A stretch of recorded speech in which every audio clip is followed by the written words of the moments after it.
নমস্কাৰ মই মৃদু ভৱনে স্বাগতম জনাইছো নিউজ 18 অসম নৰ্থ ইষ্টৰ ডিজিটেল লাইভলৈ আৰু এতিয়া সমগ্ৰ বিশ্বতে এক প্ৰকাৰ ওয়াৰ্ল্ড বিশ্বকাপৰ যি বিশ্বকাপ ফুটবলৰ উন্মাদনা আৰম্ভ হৈছে আৰু তাৰ সমান্তৰালকৈ এতিয়া এটা আতংকই বিৰাজ কৰিছে যে ইবোলা ৰোগৰ যি মাৰাত্মক ইবোলা ৰোগ সেই ইবোলা ৰোগৰ আতংক এতিয়া ফুটবল বিশ্বকাপক এক প্ৰকাৰ গ্ৰাস কৰি পেলাইছে কিয়নো কংগোকে ধৰি আফ্ৰিকাৰ কেইবাখনো দেশত এতিয়া মহামাৰীৰ দৰে এক প্ৰকাৰ আতংকৰ সৃষ্টি কৰিছে এই ইবোলা ভাইৰাছে আৰু ইতিমধ্যে ইবোলা আক্ৰান্ত 2 শতাধিক লোকৰ মৃত্যু হৈছে আৰু এই লোকসকল ইবোলা ভাইৰাছত আতংক হোৱাৰ পিছত তেওঁলোকক কোনো ধৰণে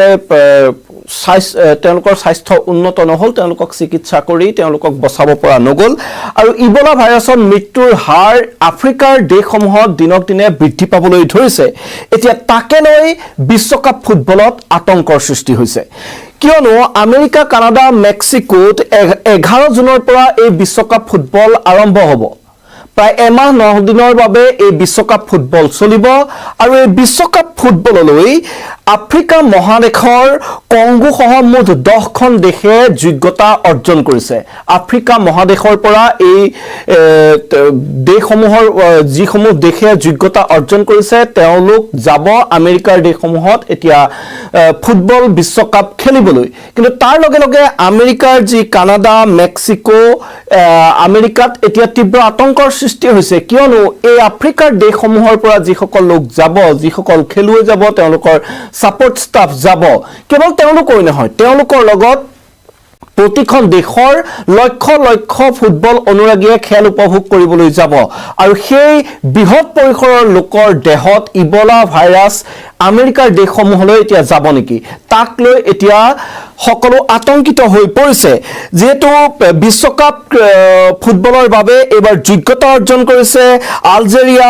কেপ ভাৰ্ডি মিছৰ আইভৰি কোষ্ট মৰক্কো সেনেগাল দক্ষিণ আফ্ৰিকা টিউনিছিয়া আৰু কংগোৱে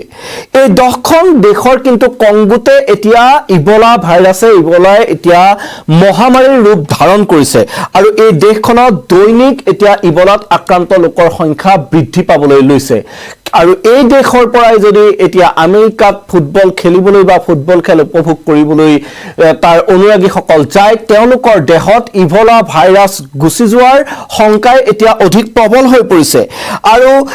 এই ইবোলা ভাইৰাছে এতিয়া কংগোত বহু লোকৰ প্ৰাণ কাঢ়িছে মই কৈছোৱে আৰু বিশ্বকাপলৈ যি বাকি কেইখন আফ্ৰিকাৰ দেশে যোগ্যতা অৰ্জন কৰিছে কংগোক বাদ দি সেইসকল দেশত সেইসমূহ দেশত কিন্তু এতিয়াও ইবোলা ভাইৰাছে ইমান সংক্ৰামক লোক ৰূপ লবলৈ সক্ষম হোৱা নাই আৰু তাৰ প্ৰাদুৰ্ভাৱ যথেষ্ট পৰিমাণে কমি আছে সেইসমূহ দেশত আৰু কিন্তু যেহেতু আফ্ৰিকাৰ দেশসমূহত এই ইবোলা ভাইৰাছৰ সংক্ৰমণে ভয়াবহ ৰূপ ধাৰণ কৰিছে পূৰ্বৰ কোভিডৰ সময়তে সমগ্ৰ বিশ্ব এক প্ৰকাৰ স্থবিৰ হৈ পৰিছিল আৰু আফ্ৰিকাৰ দেশসমূহত তেনেদৰে এতিয়া ইবোলাৰ সংক্ৰমণ বৃদ্ধি পোৱাৰ লগে লগে বিশ্বৰ আগশাৰীৰ দেশসমূহে আফ্ৰিকালৈ ভ্ৰমণ বা আফ্ৰিকাৰ লোকৰ ভ্ৰমণ এক প্ৰকাৰ বৰ্জন কৰিছে তেনে সময়ত এতিয়া বিশ্বকাপ ফুটবলক লৈ এক প্ৰকাৰ অনিশ্চয়তাৰ সৃষ্টি হৈছে যে এই আফ্ৰিকাৰ দেশসমূহৰ যিসকল খেলুৱৈ থাকিব সাপোৰ্ট ষ্টাফ থাকিব বা অনুৰাগী থাকিব সেইসকলক আমেৰিকালৈ যাবলৈ দিয়া হ'বনে নহয় আমেৰিকালৈ তেওঁলোক যাব পাৰিব নে নোৱাৰিব তেনে ধৰণৰ এক এতিয়া শংকা বিৰাজ কৰিছে তাৰ সমান্তৰালকৈ এই দেশ কেইখনৰ প্ৰায় 10খন আফ্ৰিকান দেশৰ যি লোকসকল আমেৰিকালৈ যাবলৈ সাজু হৈছে তেওঁলোক বহুতেই তেওঁলোকে ইতিমধ্যে টিকট আদি কৰি পেলাইছে তাৰ পিছত সেই দেশসমূহতো আতংকই বিৰাজ কৰিছে যে তেওঁলোকৰ পৰা ইবোলাৰ সংক্ৰমণ এতিয়া আমেৰিকাৰ দেশসমূহতো হ'ব নেকি তাৰ বাবে কেনে ধৰণৰ ব্যৱস্থা গ্ৰহণ কৰা হ'ব সেই সন্দৰ্ভত কিন্তু ফিফাই এতিয়ালৈকে কোনো ধৰণৰ স্পষ্টীকৰণ বা কোনো ধৰণৰ মন্তব্য বহোৱা নাই কোনো ধৰণৰ নিৰ্দেশনা ফিফাৰ ফালৰ পৰা জাৰি কৰা হোৱা নাই যে এইসমূহ দেশে ফুটবল বিশ্বকাপ খেলিব পাৰিব নে নোৱাৰে তেওঁলোকৰ দেশৰ যিসকল নাগৰিক সেই ফুটবল খেল চাবলৈ যাব তেওঁলোক তালৈ যাব পাৰিব নে নোৱাৰে যেহেতু মাজত মাত্ৰ 14টা দিন আছে আৰু তাৰ পিছতে এই ফুটবল বিশ্বকাপ ফুটবলৰ মহাৰণ আৰম্ভ হ'ব আৰু সেই ফুটবল মহাৰণত এতিয়া এই আফ্ৰিকাৰ 10খন দেশে অংশগ্ৰহণ কৰাক লৈ এক প্ৰকাৰ আতংকজৰ্জৰ পৰিস্থিতি বিৰাজ কৰিছে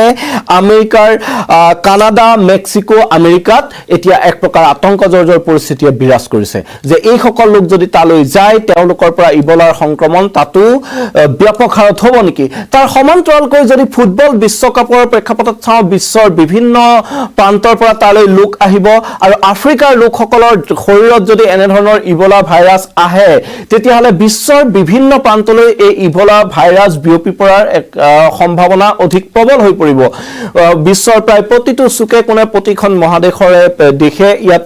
ফুটবল খেল খেলিবলৈ যাব আৰু তেওঁলোকৰ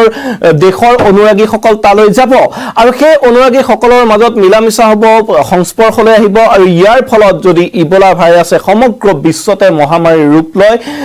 এক ভয়াৱহ পৰিস্থিতিৰ সূচনা হোৱাৰ সম্ভাৱনা আছে তেনে পৰিপ্ৰেক্ষিতত এতিয়া ফিফাই কেনে ধৰণৰ পদক্ষেপ গ্ৰহণ কৰে তাৰ ওপৰত সকলোৰে দৃষ্টি নিবদ্ধ থাকিব আৰু আমেৰিকাৰ দেশসমূহে এই ক্ষেত্ৰত কেনে ধৰণৰ তেওঁলোকে সজাগতামূলক প্ৰতিৰোধমূলক ব্যৱস্থা গ্ৰহণ কৰে তাৰ ওপৰতো কিন্তু সকলোৰে দৃষ্টি নিবদ্ধ থাকিব কিয়নো সময় চমু চাপি আহিছে সমান্তৰালকৈ কিন্তু আফ্ৰিকাৰ দেশসমূহতো এতিয়া ইবলা ভাইৰাছৰ সংক্ৰমণ দৈনিক বৃদ্ধি পোৱাহে পৰিলক্ষিত হৈছে আৰু যাক লৈ বিশ্ব স্বাস্থ্য সংস্থায়ো বিগত সময়ত যথেষ্ট উদ্বিগ্নতা প্ৰকাশ কৰিছে আৰু তেওঁলোকে বিশ্ব স্বাস্থ্য সংস্থাৰ ফালৰ পৰা জনোৱা হৈছে যে ইবলাৰ বিশেষকৈ 5টা প্ৰজাতি এই ভাইৰাছৰ ইবলা ভাইৰাছৰ 5টা প্ৰজাতি চিনাক্ত কৰা হৈছে ইয়াৰে 3টা অতিকৈ সংক্ৰামক আৰু এই সংক্ৰামক ভাইৰাছ কেইটাৰ কবলত পৰি মানুহৰ মৃত্যু পৰ্যন্ত হ'ব পাৰে আৰু তাৰ এই 3টা ভেৰিয়েণ্টত যিসকল আক্ৰান্ত হয় তেওঁলোকৰ মৃত্যুৰ হাৰো অত্যাধিক সেইবাবে বিশ্ব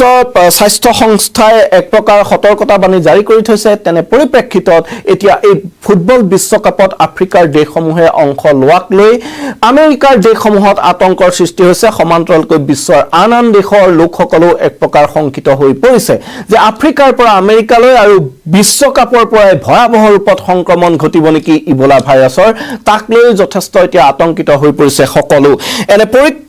পৰিস্থিতিত কিন্তু ইবলা ভাইৰাছ ৰোধৰ বাবে যি ভেকচিন নিৰ্মাণৰ প্ৰক্ৰিয়া আছিল সেই নিৰ্মাণৰ প্ৰক্ৰিয়াও চালুকীয়া অৱস্থাতে আছিল ইয়াৰ প্ৰতিষেধক পৰীক্ষণমূলক পৰ্যায়তে সীমাবদ্ধ আছিল অৱশ্যে এতিয়া ভাৰতৰ ভেকচিন নিৰ্মাণকাৰী সংস্থা সিৰাম ইনষ্টিটিউট অফ ইণ্ডিয়াই এতিয়া অক্সফৰ্ড ইউনিভাৰ্চিটিৰ সহযোগত এই ইবলা ভাইৰাছৰ প্ৰতিষেধক নিৰ্মাণৰ কাম আৰম্ভ কৰিছে আৰু অতি কম দিনৰ ভিতৰতে 30 দিনৰ ভিতৰতে তেওঁলোকে এই বজাৰলৈ সেই প্ৰতিষেধক উলিয়াই দিব পাৰিব বুলি তেওঁলোকৰ ফালৰ পৰা এক বিবৃতিত প্ৰকাশ কৰা হৈছে আৰু তেওঁলোকে 30ৰ পৰা 20 দিনৰ ভিতৰত সেই প্ৰতিষেধক প্ৰস্তুত কৰিবলৈ চেষ্টা চলাব বুলি কোৱা হৈছে কিন্তু তেতিয়ালৈ বিশ্বকাপ ফুটবলৰ মহাৰণ আৰম্ভ হৈ যাব তেনে পৰিপ্ৰেক্ষিতত আফ্ৰিকাৰ দেশসমূহ এতিয়া আমেৰিকা কানাডা বা মেক্সিকোত ফুটবল বিশ্বকাপত অংশগ্ৰহণ কৰিবলৈ যোৱা লৈ এতিয়া সেই দেশসমূহত তীব্ৰ আতংকই বিৰাজ কৰিছে আৰু এই যি ইবলা ভাইৰাছৰ যি মৃত্যুৰ হাৰ অতিকৈ বেছি সেয়া কোৱা হৈছে ইতিমধ্যে প্ৰায় 2 শতাধিক লোকে মৃত্যুবৰণ কৰিবলগীয়া হৈছে আৰু আফ্ৰিকাৰ দেশসমূহত ভয়াৱহ হাৰত দিনক দিনে এই ইবলা ভাইৰাছৰ সংক্ৰমণ বৃদ্ধি পোৱা পৰিলক্ষিত হৈছে আচলতে এই ইবলা ভাইৰাছ কেনেদৰে সংক্ৰমিত হয় তাৰ ক্ষেত্ৰতো বিভিন্ন সময়ত যথেষ্ট চিন্তা চৰ্চা পৰীক্ষা নিৰীক্ষা চলিছে আৰু এই ভাইৰাছটো মূলতঃ ফলমূল ভক্ষণ কৰা এবিধ বাদুলিৰ পৰাই সংক্ৰমিত হয় বুলি সকলো পতিয়ন গৈছে আৰু সেই বাদুলিয়ে এই ভাইৰাছটো ইঠাইৰ পৰা সিঠাইলৈ বহন কৰি নিলেও কিন্তু সিহঁতি নিজেই আক্ৰান্ত নহয় পৰৱৰ্তী সময়ত সেই বাদুলিৰ সংস্পৰ্শলৈ অহা বিভিন্ন জীৱ-জন্তুৰ দেহত এই ইবলা ভাইৰাছৰ সংক্ৰমণ হয় আৰু তাৰ পিছত তেনে জীৱ-জন্তুৰ মাংস আদি ভক্ষণ কৰিলে সেয়া মানৱ শৰীৰলৈও বা তেওঁৰ সংস্পৰ্শলৈ আহিলে মানৱ শৰীৰলৈও ইয়াৰ সংক্ৰমণ ঘটে আৰু তাৰ পিছতেই ভয়াৱহ পৰিস্থিতিৰ সৃষ্টি হয় আৰু এই ইবলা ভাইৰাছত আক্ৰান্ত হলে আসলতে কি হয় ইবলা ভাইৰাছত যদি কোনো লোক আক্ৰান্ত হয় তেতিয়াহলে আৰম্ভণিতে জ্বৰ হ'ব পানী লগা কাহ আদি হ'ব আৰু পেটৰ সংক্ৰমণ হোৱা পৰিলক্ষিত হয় প্ৰথমতে জ্বৰ কাহ আৰু কাহ পানী লগা তাৰ পিছত পেটৰ সংক্ৰমণ হোৱা পৰিলক্ষিত হয় আৰু লাহে লাহে হৃদযন্ত্ৰ যকৃত বৃক্ক আদি ক্ষতিগ্ৰস্ত হ'বলৈ ধৰে আৰু এপতকৈ যেতিয়া শৰীৰৰ অংগসমূহত এই ইবলা ভাইৰাছৰ সংক্ৰমণ আৰম্ভ হয়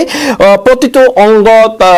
তাত বিকল হৈ পৰে আৰু শেষত ৰোগীগৰাকীৰ মৃত্যু হয় আৰু সমান্তৰালকৈ শৰীৰৰ ভিতৰত ৰক্তক্ষৰণ হোৱা সমস্যায়ো দেখা দিয়ে অতি এটা মাৰাত্মক ভয়ানক ৰোগ আৰু অতি এটা মাৰাত্মক ভাইৰাছ এই ইবোলা ভাইৰাছ আৰু এই ইবোলা ভাইৰাছক ৰোধ কৰিবলৈ এতিয়াও যেহেতু কোনো ধৰণৰ প্ৰতিষেধক উদ্ভাৱন হোৱা নাই ভাৰতৰ যি সিৰাম ইনষ্টিটিউট অফ ইণ্ডিয়াই প্ৰতিষেধক প্ৰস্তুত কৰিব তেওঁলোকে 20 পৰা 30 দিনৰ ভিতৰত সেই প্ৰতিষেধক বজাৰত মুকলি কৰি দিবলৈ চেষ্টা চলাব বুলিহে জনাইছে অক্সফৰ্ড ইউনিভাৰ্চিটিৰ সহযোগত তেওঁলোকে সেই ভ্যাকচিন নিৰ্মাণৰ কাম ইতিমধ্যে আৰম্ভ কৰি দিছে পূৰ্বত কেৱল এই প্ৰতিষেধক পৰীক্ষামূলক পৰ্যায়তহে আছিল তেনেস্থলত এতিয়া ফুটবল বিশ্বকাপত যেহেতু আফ্ৰিকাৰ দেশসমূহে অংশগ্ৰহণ কৰিব প্ৰায় 10খনকৈ দেশে এতিয়া যোগ্যতা অৰ্জন কৰিছে আফ্ৰিকাৰ পৰা কংগো সহ এতিয়া আলজেৰিয়া কেপ ভাৰ্ডি মিছৰ আইভৰি কোষ্ট মৰক্কো সেনেগাল দক্ষিণ আফ্ৰিকা টিউনিছিয়া আৰু এই কংগোৱে হৈ পৰিছে এতিয়া ইবোলা ভাইৰাছৰ এক প্ৰকাৰ অভিকেন্দ্ৰ সমগ্ৰ বিশ্বৰ ক্ষেত্ৰত এই কংগোৰ পৰাই এতিয়া ব্যাপক হাৰত এই ফুটবল বিশ্বকাপৰ জৰিয়তে সমগ্ৰ বিশ্বতে ইবোলা ভাইৰাছ বিয়পি পৰাৰ শংকা এতিয়া প্ৰবল হৈ পৰিছে এই ক্ষেত্ৰত ফিফাই পৰৱৰ্তী সময়ত কি ব্যৱস্থা গ্ৰহণ কৰে বা আমেৰিকান দেশসমূহে এই ইবোলা প্ৰতিৰোধৰ ক্ষেত্ৰত কেনে ধৰণৰ ব্যৱস্থা গ্ৰহণ কৰে তাৰ ওপৰতে এতিয়া এক প্ৰকাৰ বিশ্বৰে সুৰক্ষা নিৰ্ভৰ কৰিব এই ক্ষেত্ৰত কেনে ধৰণৰ পৰৱৰ্তী পদক্ষেপ পোহৰলৈ আহে সেয়া হয়তো দুই এদিনতে স্পষ্ট হ'ব যেহেতু 11 জুনৰ পৰা আৰম্ভ হ'ব এই ফুটবলৰ মহাৰণ আৰু মাজত মাত্ৰ 14টা দিন এই 14টা দিনৰ ভিতৰত কেনে ধৰণৰ ব্যৱস্থা গ্ৰহণ কৰা হয় হয়তো সেয়া স্পষ্ট কৰিব ফিফাই আৰু আফ্ৰিকান দেশসমূহে এতিয়া আমেৰিকাত গৈ ফুটবল বিশ্বকাপত অংশগ্ৰহণ কৰিব পাৰিব নে নোৱাৰে বা যদি আফ্ৰিকাৰ দলসমূহ বা তেওঁলোকৰ যি সাপোৰ্ট ষ্টাফ থাকে তেওঁলোককে কেৱল যাবলৈ দিয়া হয় নে বাকি যি অনুৰাগী থাকিব সেই প্ৰতিখন দেশৰ সেই অনুৰাগীসকলক তালৈ যাবলৈ দিয়া হয় নে নহয় তাৰ সমূহত কেনে ধৰণৰ নীতি নিৰ্দেশনা আহে তাৰ বাবে হয়তো আমি আৰু কিছুদিন অপেক্ষা কৰিব লাগিব এই মুহূৰ্তত মই বিদায় লৈছো সকলোকে ধন্যবাদ জনাইছো